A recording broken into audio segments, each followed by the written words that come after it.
My name is Emmett Collins. I am the chair of the board of IPAC Manitoba. If you're not at all familiar with IPAC Manitoba, we are a not-for-profit group. We are one of 19 regional groups across Canada supported by a national secretariat in Toronto. And we are dedicated to public administration, celebrating, learning, and teaching about public administration. A lot of our events that you may have seen before are sort of learning panels of this variety. So we're very happy today to be able to welcome two really excellent speakers. Unfortunately, our third speaker who participated in our previous version of this panel is unable to join us today. That was Jacqueline Blé, who, if you've ever met or interacted with Jacqueline, you know, we have lost some richness by not having her on the panel today. But I'm more than certain that Teresa and Guy can step up. So just before we get any further, I'd like to begin with a land acknowledgement.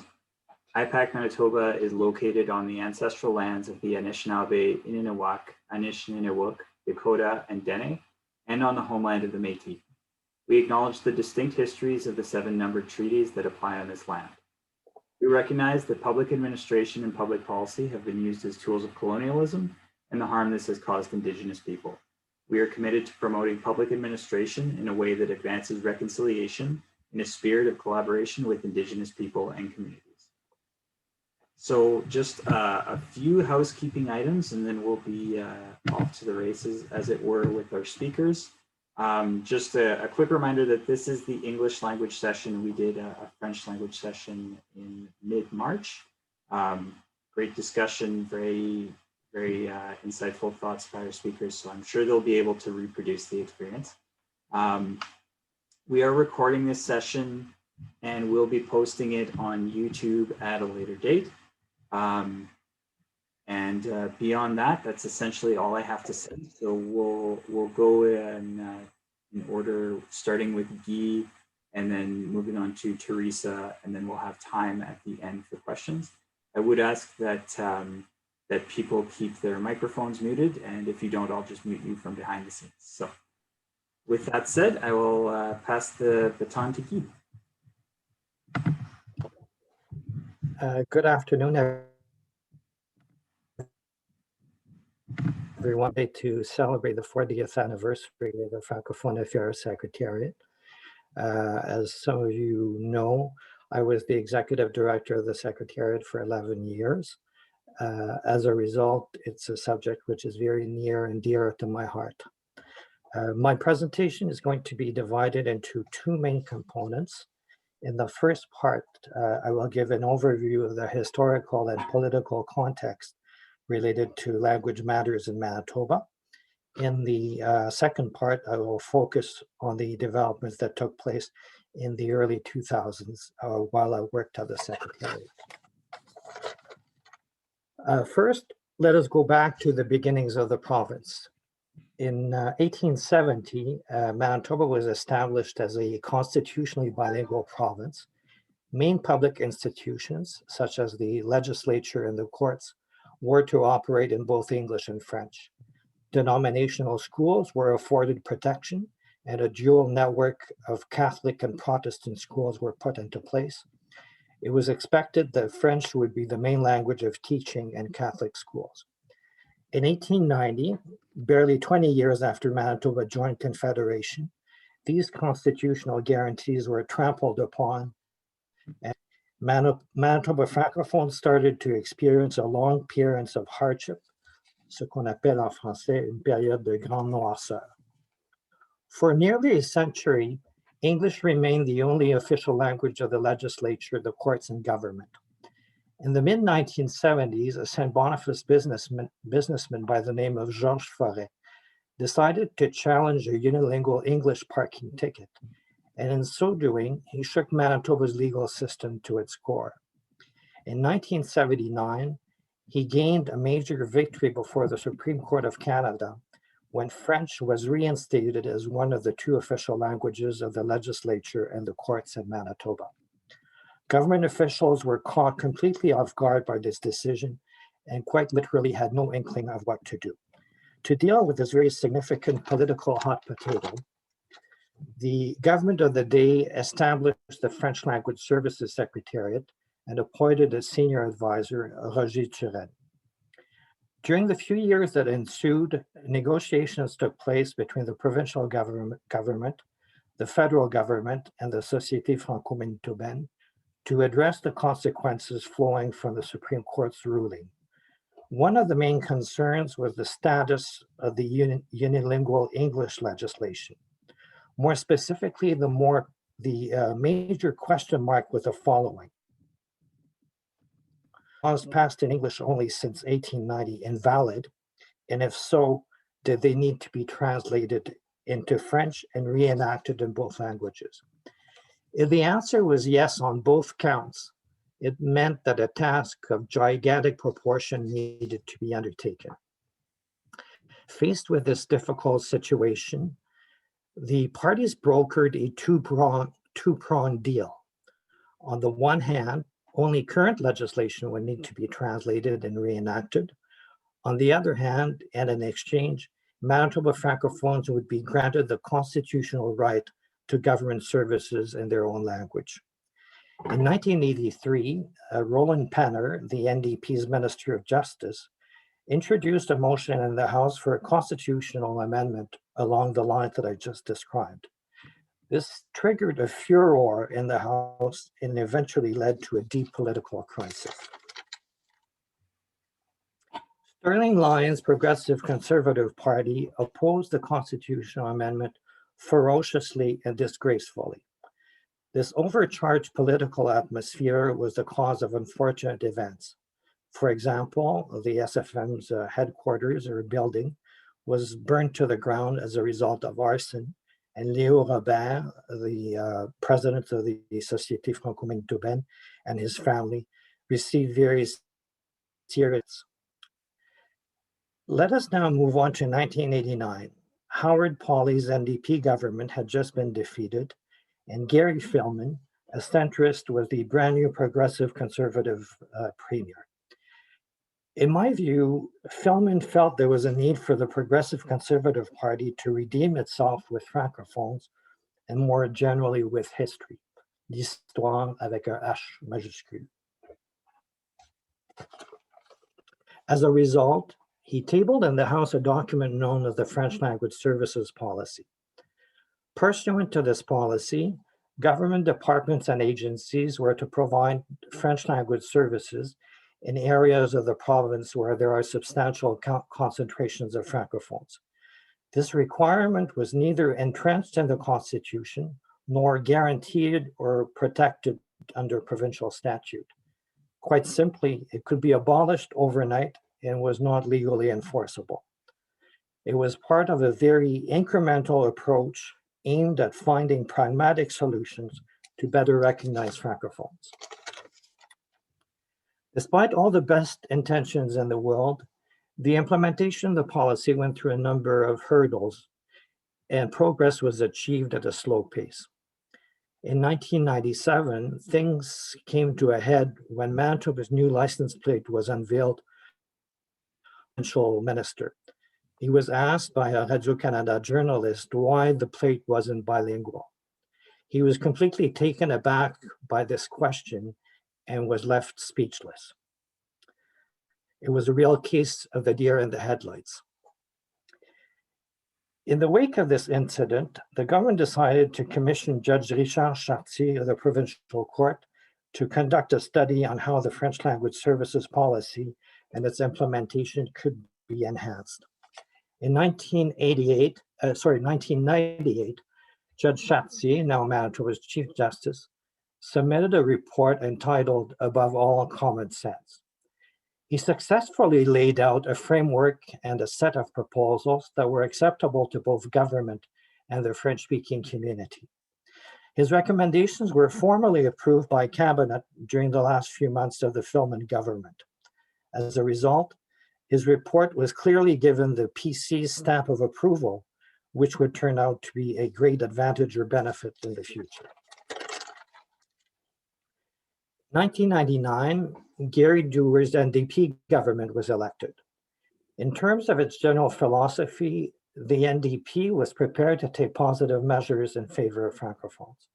However, NDP ministers and their political staff remembered the language crisis of the 1980s, and they wanted a reoccurrence of social tensions along linguistic lines. An appropriate balance or equilibrium needed to be found. A key player right from the start was Greg Salinger, MLA for St. Boniface and Minister of Finance. As a junior social worker, he had been active in the core area of Winnipeg to help disadvantaged groups. He then went on to earn a PhD at the London School of Economics. He had a very unique combination of practical experience and broad political vision. He was what I would call a pragmatic intellectual. In addition, he married a Franco-Manitoban, Claudette Toupin, and he made St. Boniface his home. Through his interactions with his wife's family and his Francophone neighbors, he became well aware of the reality and needs of the Francophone community, and he understood how linguistic duality was shaped and impacted by past injustices. To him, promoting the vitality and development of the Francophone community was more than an abstract social cause.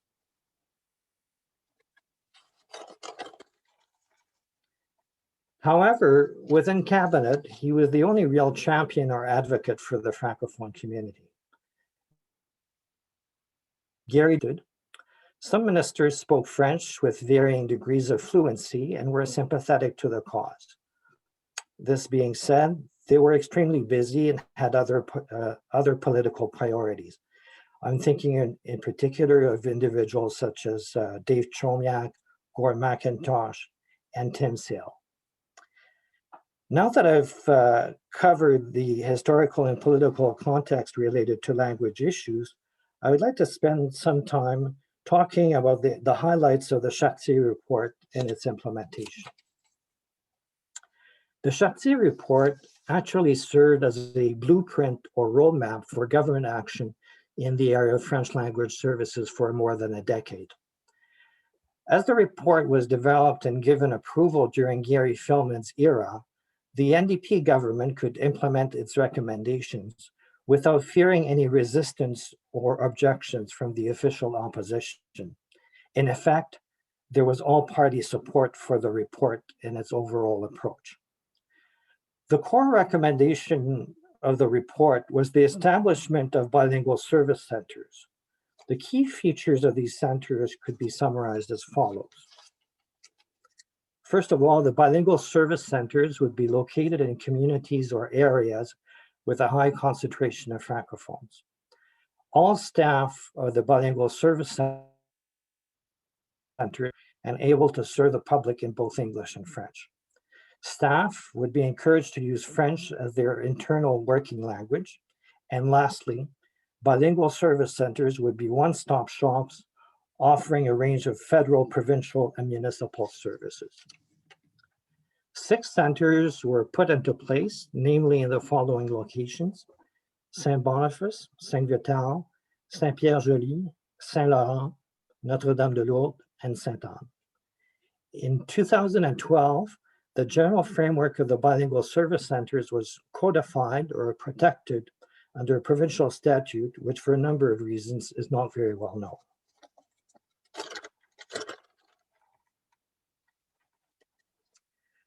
As with any other government initiative, challenges were encountered in the implementation of the bilingual service centers model.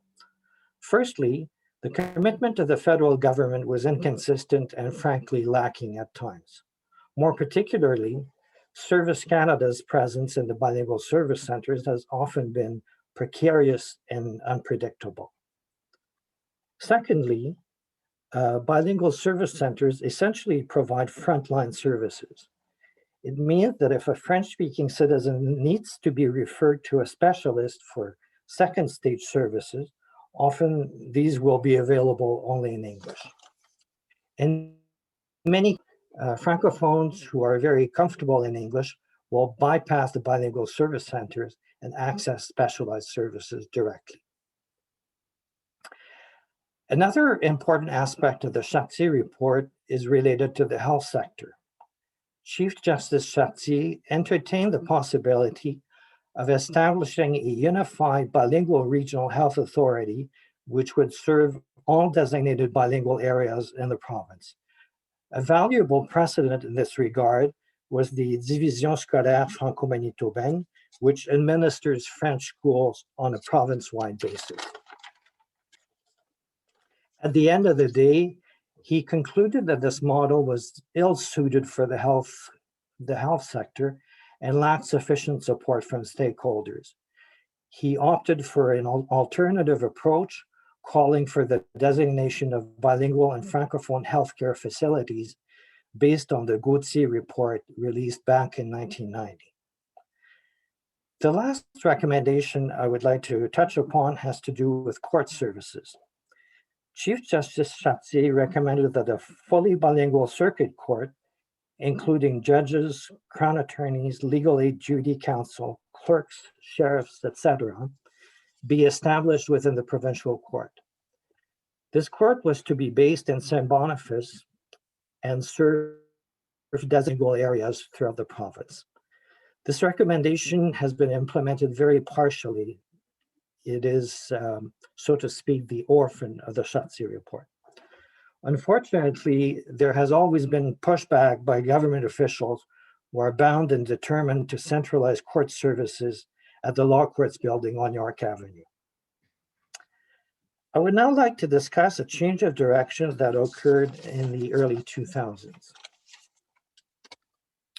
During the 1990s, the work of the minister responsible for French language services and the Secretariat was mostly focused on the delivery of an increasing range of government services in French. In the first decade of the new millennium, more emphasis started to be given to measures aimed at supporting the vitality and development of the Francophone community. This meant investing money in a number of initiatives.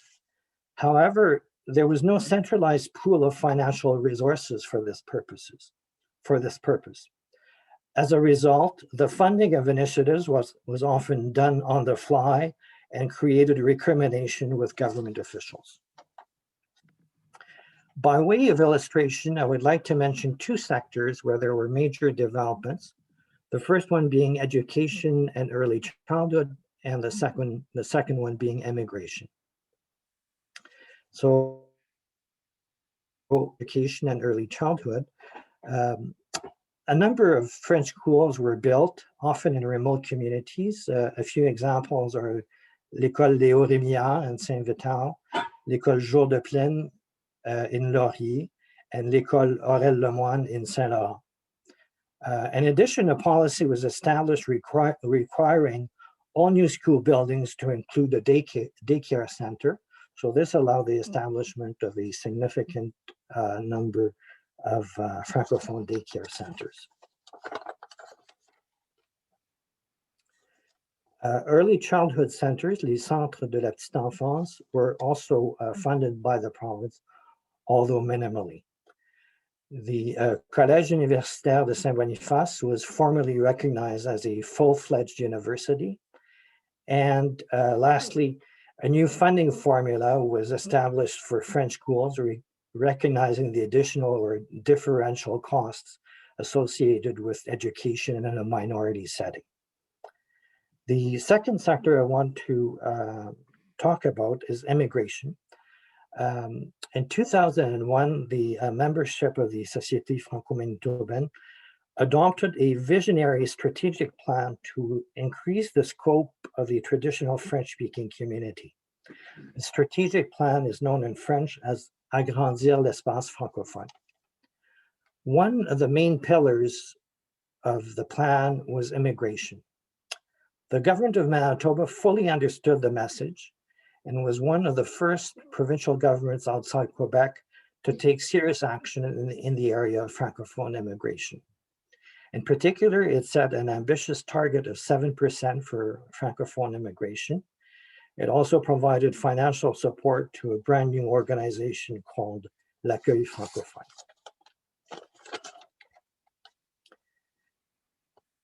In the last few minutes that I have at my disposal, I would like to comment on the initial phases of Bill 5. I believe it was in 2005 or 2006. Unfortunately, I didn't have time to check.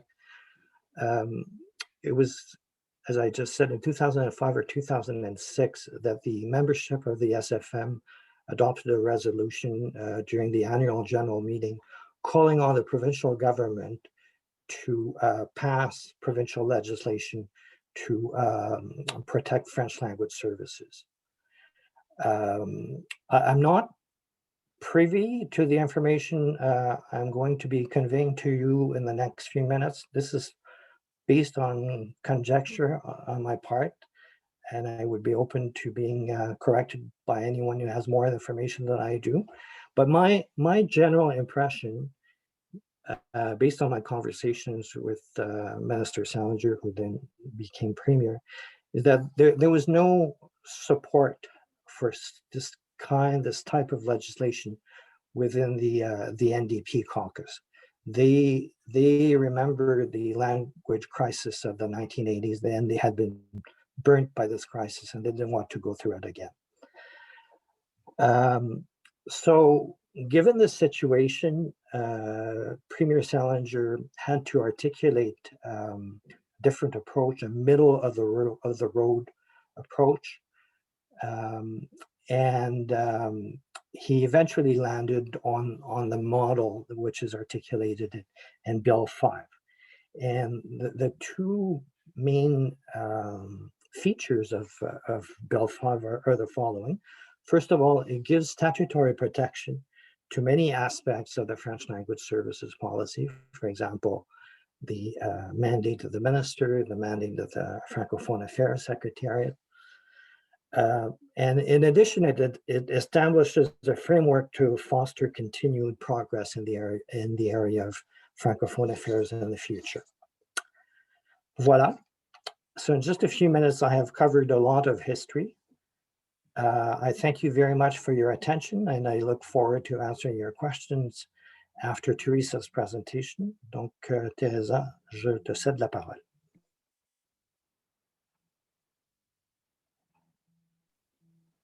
Merci, Guy. Good afternoon, everyone. My name is Teresa Collins. I'm the Executive Director of the Francophone Affairs Secretariat. So I am sitting in Guy's chair, although it's not actually his chair. I think they've renewed the furniture since then, but I'm trying to fill his shoes. I've been in this position since 2016. So actually I was very lucky because I came into the position just a couple of months after the Francophone Community Enhancement and Support Act was adopted. So it was a good moment to be put in charge of Francophone affairs in the government, because government had just made a public commitment to support this area of work, this extremely important area of work, I would say.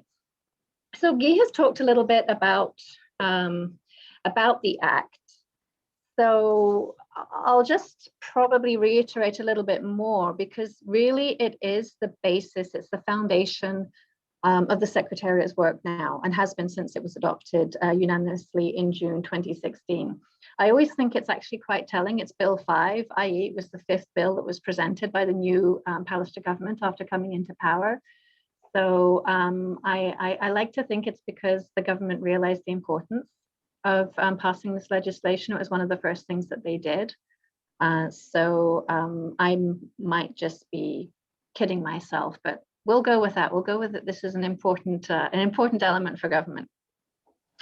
So the Act is based on 4 principles. You've got recognition of the contributions of the Francophone community since Manitoba was created. You have the concept of the active offer, which is a way of ensuring that services in French are equally accessible and of equivalent value to the services offered in English. There is the concept of collaboration and dialogue. And then finally, probably the most important, is this notion of progress. Every year, government has committed through this legislation to adopt increasingly important and increasingly impactful measures to support services in French and to support the community. So as Guy said, the Act clarifies the role of the minister responsible for Francophone affairs.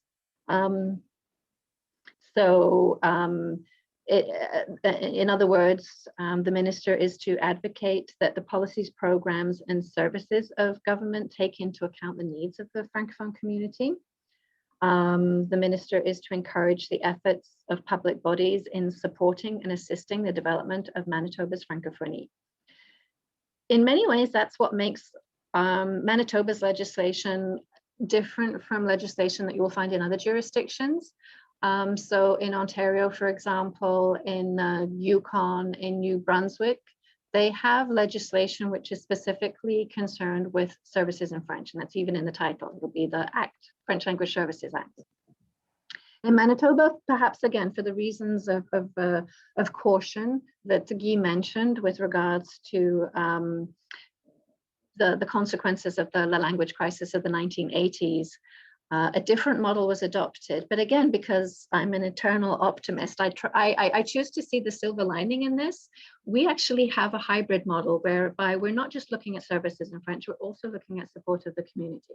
So you have the practical, concrete aspect, supporting government services in French, but you also have this more kind of holistic visionary piece, support to the community, and all of that means.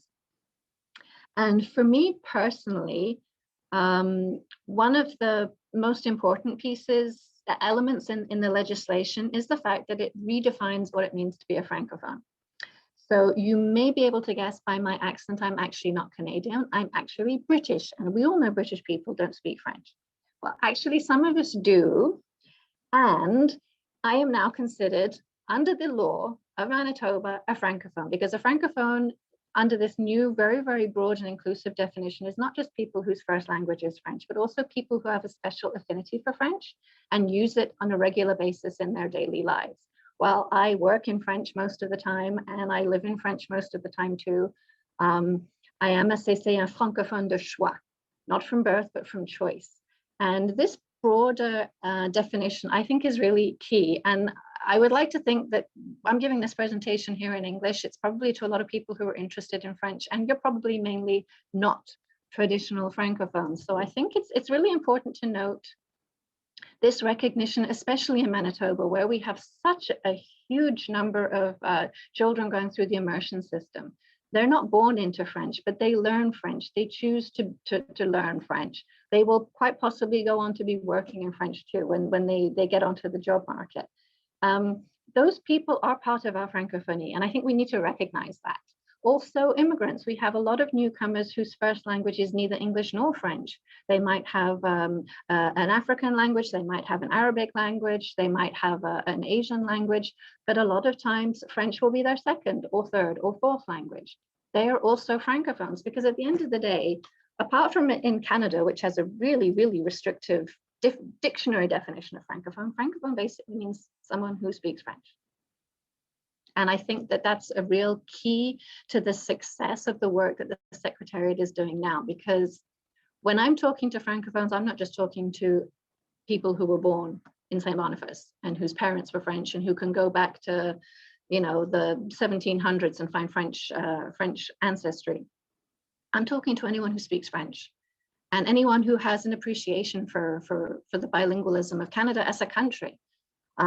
So in many ways, that makes the work of the Secretariat now a lot more interesting, because I think it's a lot easier to find allies, and we need allies, because if the implementation of services in French in support of the community is going to be successful, we need to be working with the majority, and the majority in Manitoba is Anglophone. According to the most recent census data, which was in 2016, because we have a census coming up next month, approximately 10% of Manitobans can carry a conversation in French, which is actually pretty good. If we're looking at the percentage of people who declare themselves Francophone, i.e. born of French-speaking parents, the percentage drops right down to less than 4%. So this new definition, I think, is one of the most important pieces of the legislation. The way that Manitoba and the Secretariat are trying to promote and encourage services in French is done mainly through the French language services plans. So under the legislation, all public bodies are now mandated to develop and put into place a multi-year strategic plan for French language services. So a public body means a government department, crown corporations such as Manitoba Hydro and MPI, the designated bilingual regional health authorities, designated bilingual child and family services agencies, and also the independent offices of the Legislative Assembly, such as Elections Manitoba. Shout out, I saw Alison Mitchell is here. She's the wonderful FLS coordinator for Elections Manitoba. So that would be Elections Manitoba, Ombudsman, Verificateur Général, Auditor General, and Manitoba Advocate for Children and Youth. The Act also stipulates very clearly what needs to be in the plan. So the priorities of Manitoba's Francophone community in relation to services in French for any particular public body, the public body's capacity to provide services in French. Also, the plans need to make allowances for the fact that oftentimes government services are offered by third parties on behalf of a department. So that also needs to be included. The obligation that a department has carries forward to its third party service providers under the Act.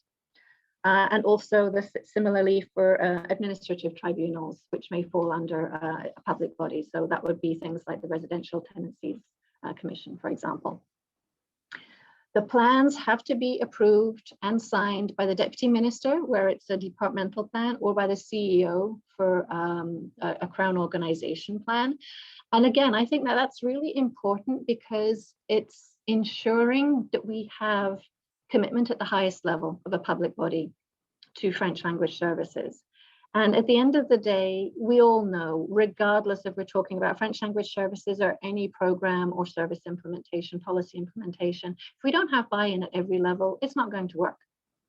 So for me, that obligation to have that signature, it's really showing that the plan belongs to the senior civil servant in any particular public body. So they become accountable to the minister responsible for Francophone affairs to ensuring that what they say they are going to do in their plan, they will actually do.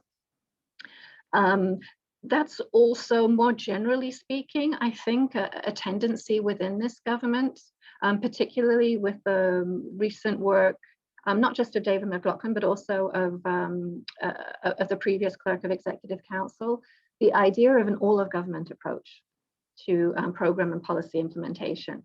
I think that stands very well for French language services, because at the end of the day, French language services is not a program area. We are not a program, we don't have any programs, but we have our fingers in every single pie that government bakes. We're not specialists, we're generalists. If you're looking at health, there's a Francophone aspect. If you're looking at economic development, there's a Francophone aspect. If you're looking at culture, if you're looking at agriculture, you've got Francophone producers. So the all-of-government approach, which it has been a major part of the recent transformation policies within government, I think, again, stands us in very good stead at the Secretariat for being able to move forward with ensuring progress, which, as I said, is probably one of the most important pillars of the new legislation. One of the ways that we can measure progress, and again, this is something which is legislated under the Act, is the fact that the minister, through the Secretariat, is responsible for creating a public report, which provides information, and I'm quoting, on the measures taken to enhance the vitality of the Francophone community and to support its development. So the annual report for 2018-19 was the first time that all public bodies had actually put in place their FLS plans. So we decided at the Secretariat to really change the format of the report so that it was very much a reflection of public bodies' plans. So if a public body within the context of their multi-year strategic plan had said, well, in year one, we're going to, I'm just throwing out random examples, we're going to do an inventory of all our bilingual staff who are not in designated bilingual positions so that we can assess our bilingual capacity. In our annual report, we would have been looking at that particular public body and saying, okay, you said in year one, this is what you were going to do. Were you able to achieve it?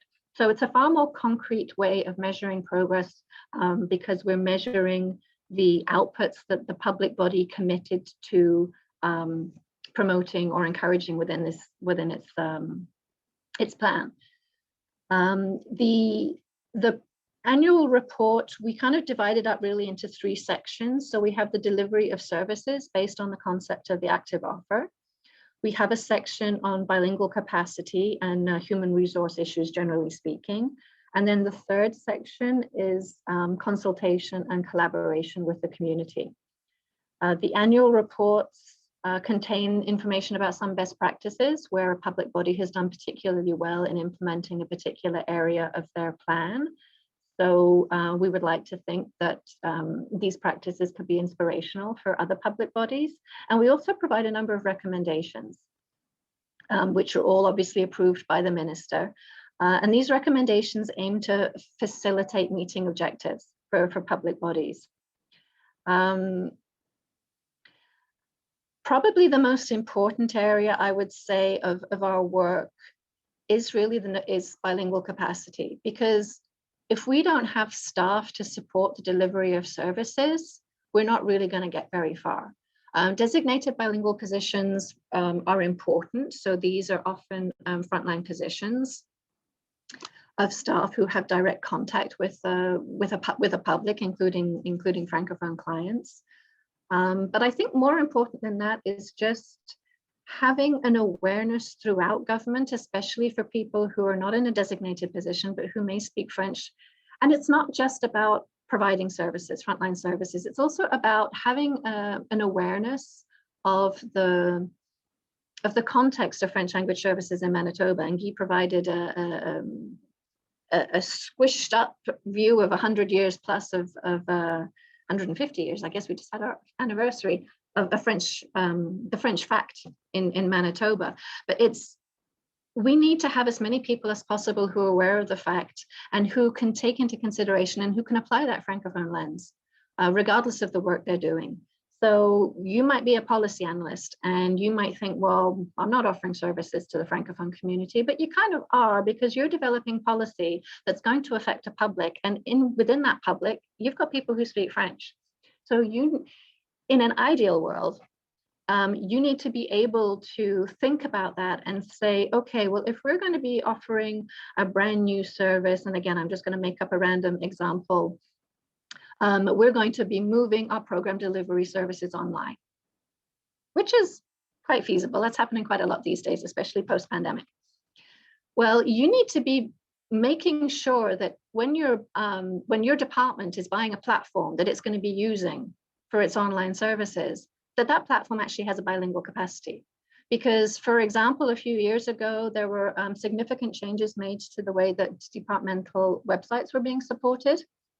And some departments actually ended up having a structure which didn't have a French toggle button.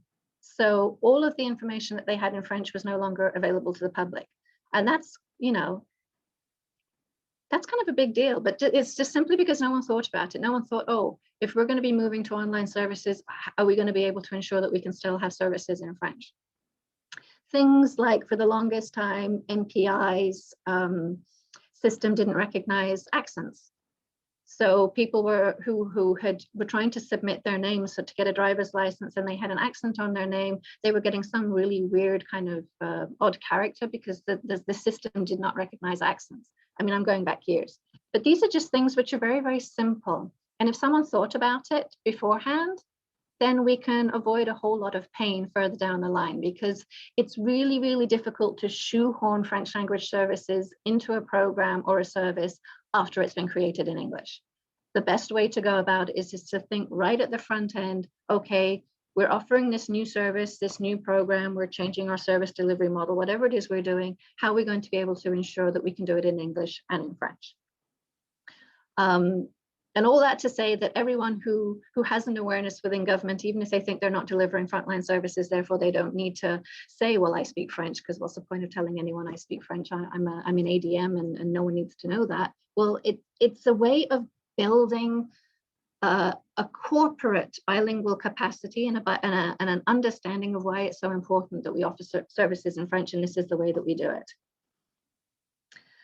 I got totally off track with my notes. I just went off on a huge tangent. I have no idea where I am now, what I wanted to say. Okay, For the future, what do things look like for the future? As I said, I'm fairly optimistic that we're in a good place right now. I think we have increasing buy-in from public bodies. We have our active offer training, which is available online. And I know within many public bodies, within government core departments, a lot of deputy ministers are actually mandating that training is obligatory, which is wonderful because it really is raising awareness. And sometimes it's, you know, someone could be sitting at their desk doing some random piece of work and something comes up and they're like, oh, I remember in that active offer training, they said we needed to do this. I'm going to have a conversation with my supervisor. We're finding allies everywhere. I think we're finding openness. People recognize that at the end of the day, this is about customer service. This is about serving our public and recognizing, well, some of those public speak French. And yes, a lot of Francophones do speak English, but that's not the point. We shouldn't be expecting them to switch to English. We should be making the switch to French as much as we possibly can. We have the active offer. A lot of times when the Secretariat is out in department land and Crown organization land talking to people, and we'll hear, yeah, but no one's asking for services in French. So why should I care about delivering services in French? And that is actually an element that that the Société de la Francophonie Manitobaine underlined in their 20-year strategic plan, is they need to be asking for their services in French. Now, language here, and by which I mean terminology, not like the French language, is important because a lot of Francophones feel, well, I shouldn't have to be asking for French. It should be a given that I can get services in French. So I don't like talking about active asking, which is an extremely bad translation of demande active. I like to talk about participation active. We have two people in any transaction. We have the person offering the service, we have the person receiving the service. They are both participating. And in an ideal world, they would be participating actively in their official language of choice, English or French.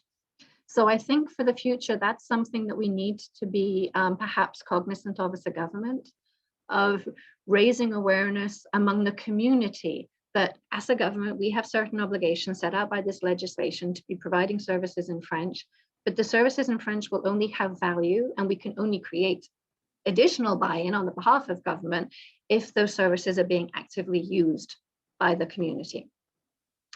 I think we also need to be looking at the demographic changes within the community. As I said, immigration, we have far more newcomers now who actually don't have any French skills.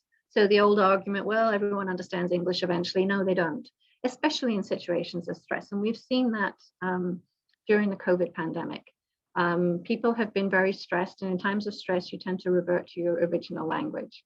Unfortunately, or fortunately, depends on your point of view, the Secretariat has had an explosion in the number of complaints that we've had since the start of the pandemic. It's unfortunate because it means that government still isn't getting things right. It's fortunate because for us, it's an opportunity to go and have that conversation with whichever public body it is to say, we need to be doing better. How can we work together to actually have progress? The pandemic, I think, has offered great opportunities for us to rethink service delivery. I know Guy mentioned that some of the recommendations, and we're going back to 1998 to Jules Chartier, but he was talking a lot about the concept of having a hub model where all services A to B can be offered in one place with an assurance that you're going to be able to have service in French, whether it's a frontline service, hey, I need this particular form to fill out, or it's a more advanced service that you need to speak with a specialist because you don't know how to fill out that form. We can look at examples. For example,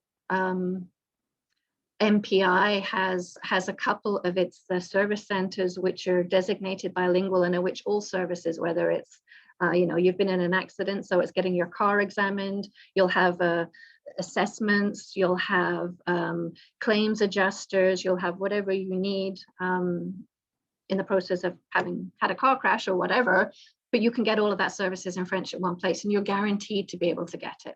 So that's perhaps something that we need to be looking at, is putting all of those services together. And the fact that we can do it virtually now, it's so much easier. We have so much more advanced technology. It doesn't mean that all of your staff have to suddenly move to a particular area. because they're going to be getting their services virtually wherever they are. So that's maybe a model that we should be looking at too, to develop. Emmett's telling me I only have 5 minutes left. I think it should be like the Oscars. Someone should start playing music, but actually if I say that, I probably will. So no, forget I just said that, Emmett. But I think actually I have pretty much finished. One of the other challenges I would state, and we're kind of going a little bit off topic, but not necessarily, the federal government has recently announced proposals for modernization of the Official Languages Act. Now that's federal jurisdiction, it's a federal act. It speaks essentially to federal services in French, but there are some proposals that touch areas of provincial and territorial jurisdiction, notably education, justice, and immigration. So that too, there's maybe some stuff that's going to be happening as a result of those proposals. There has been no formal consultation with provinces and territories about this, and we still haven't seen a bill, so we don't know what they're actually going to be proposing, but that could have an impact on the way that the provincial government is offering services and the way that it's supporting its community too. So I think I will shut up now, and if anyone has any questions, ask Guy. Merci beaucoup. Merci Teresa, merci Guy.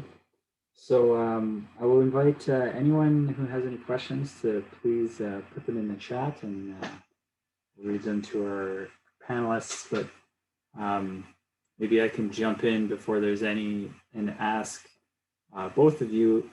So you mentioned that Bill 5 was a different approach based on Manitoba's sort of particular situation. I think the immediate question is, sort of 5 years later, is it a good approach? Is it something that would be recommended to another province that doesn't have a similar legislation? Or would it be better to have something that's similar to what Ontario or New Brunswick has? Well, I think you'd probably have to ask the community if they feel that they've benefited in the last 5 years from the legislation. I would say that yes, in as much as there are elements now that are in place that kind of formalize the structure and the obligations of government. We're still not perfect. Obviously, if we were perfect, I wouldn't have a job. So there's still work to be done, and we're still doing it. But it's an interesting question. I'm not answering it. Well, if I might add a little bit. Well, first of all, when the legislation was first introduced at the very end of the NDP government, and then reintroduced by the Conservatives at the very beginning of their mandate, the legislation, the bill was extremely well received. There were some very, very positive comments. People who are knowledgeable in the area of Francophone affairs, French language services, thought that it was a very interesting and creative model. Now, there have been some irritants, and that's unavoidable. It's part of life.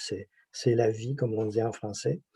And these irritants have to do with the abolition of the position of Deputy Minister, Assistant Deputy Minister of Education in charge of the Bureau de l'Éducation Française. And there were also quite a large number of positions that were abolished within the Translation Services Office. But apart from these two, what I would call accidents de parcours in French, I think Bill 5 has been a very, very positive development. I think that perhaps the mandate of the advisory council needs to be looked at carefully to give it more teeth. And we'll see in the next few years how things evolve. But personally, I see two parallel phenomena that are taking place at the same time. First of all, there's a large number of Anglophone students who are going to immersion schools. Of course, by going through the immersion system, they learn the French language, but in addition to that, they become extremely open to the reality, the needs, the aspirations of the French-speaking community. A lot of my allies now in my everyday work are people who are in their late 30s, early 40s, who went through immersion and are either fluent in French or have a basis in French, but as I said, I understand the context, have a good understanding of the context. So that's a major plus. And the other great benefit or advantage is Francophone immigration. It's literally changed the Francophone community over a very short period of time, over a period of 15 to 20 years. And for the first time in Manitoba's history in the last century, we have a critical mass of people whose mother tongue or main language is French, and yet are not comfortable in English at all. So we have this sort of instant demand for French language services that did not exist before. Merci. We've had a number of questions coming in. So a question here largely about working language. I work for the province of Manitoba and I speak and write in French. Why do I have to send things to be translated to translation services? Shouldn't my documents actually be translated to English or verified that my documents I prepared in English are correct? Well, I guess that's a kind of a couple of questions. I mean, we don't have any legislation within the province with regards to language of work for the province, unlike the federal government, which through the Official Languages Act creates the ability for federal civil servants to work in either language. So the language of work is essentially English for Manitoba. There are little pockets, the Secretariat for one, and the Bureau d'Éducation Française would be the other, where people work in French, and that's their language of work. But we have to recognize right now that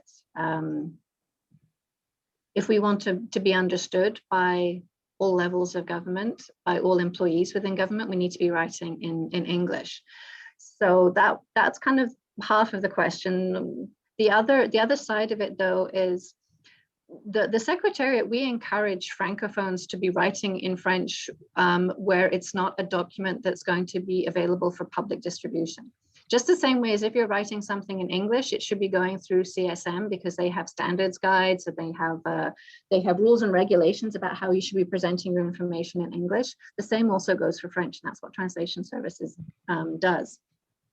But one-on-one correspondence, you know, if you receive letter from a French client and you can be responding in French, the Secretariat, we have no issues with that. Where you might have an issue is if you're responding in French, but you need to get approval for your response from someone higher up within your organization, and they don't understand French. So then it becomes a problem, and then having to have it translated into English, it becomes a resource question. Is that a good use of Translation Services resources?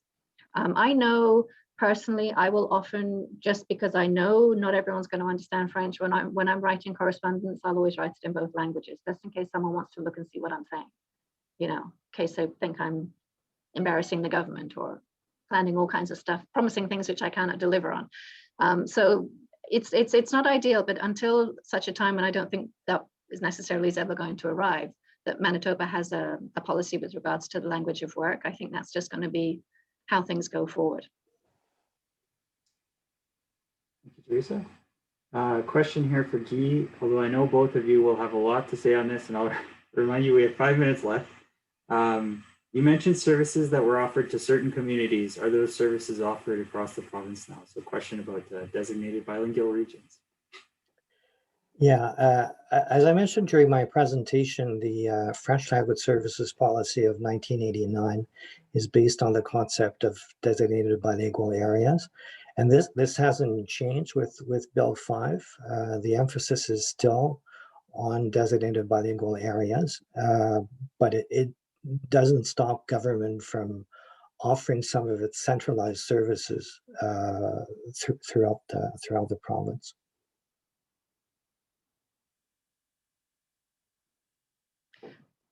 Because I know we've only got like 5 minutes left, and there's a whole load of really interesting questions that I would like to be able to provide answers to. Is there any way you can capture those questions and then send them to me, and then I can respond to people?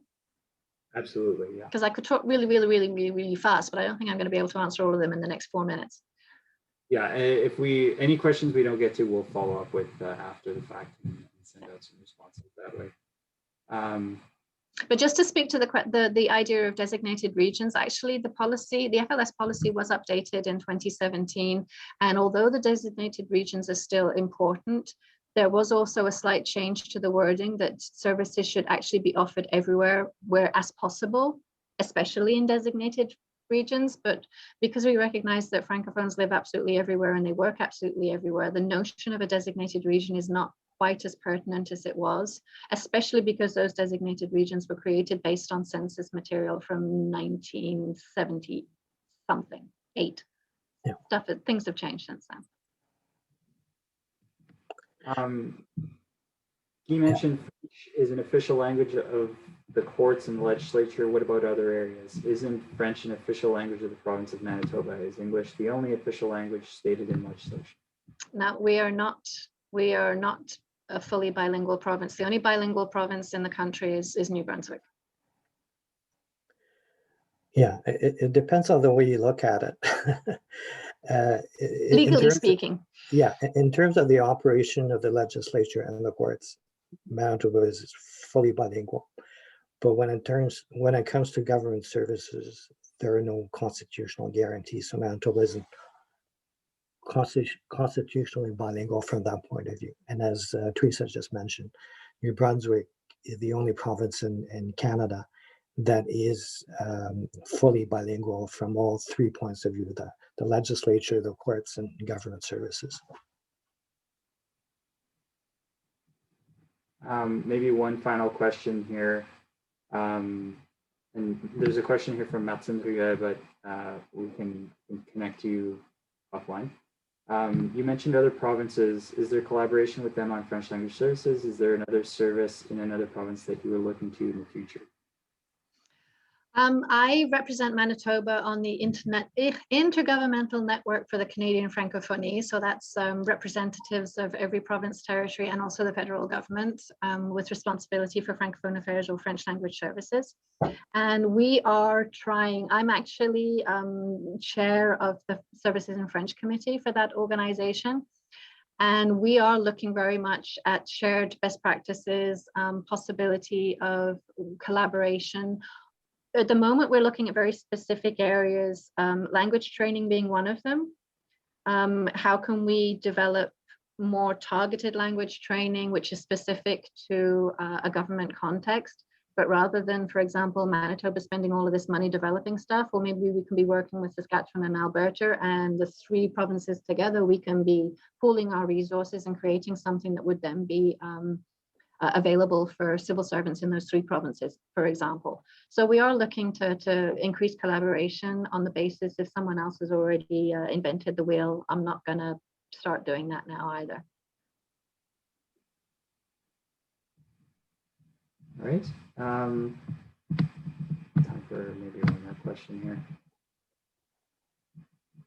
Do you have a recommendation of social or chat networks that would help a former French student get practice in speaking the language again in a social environment?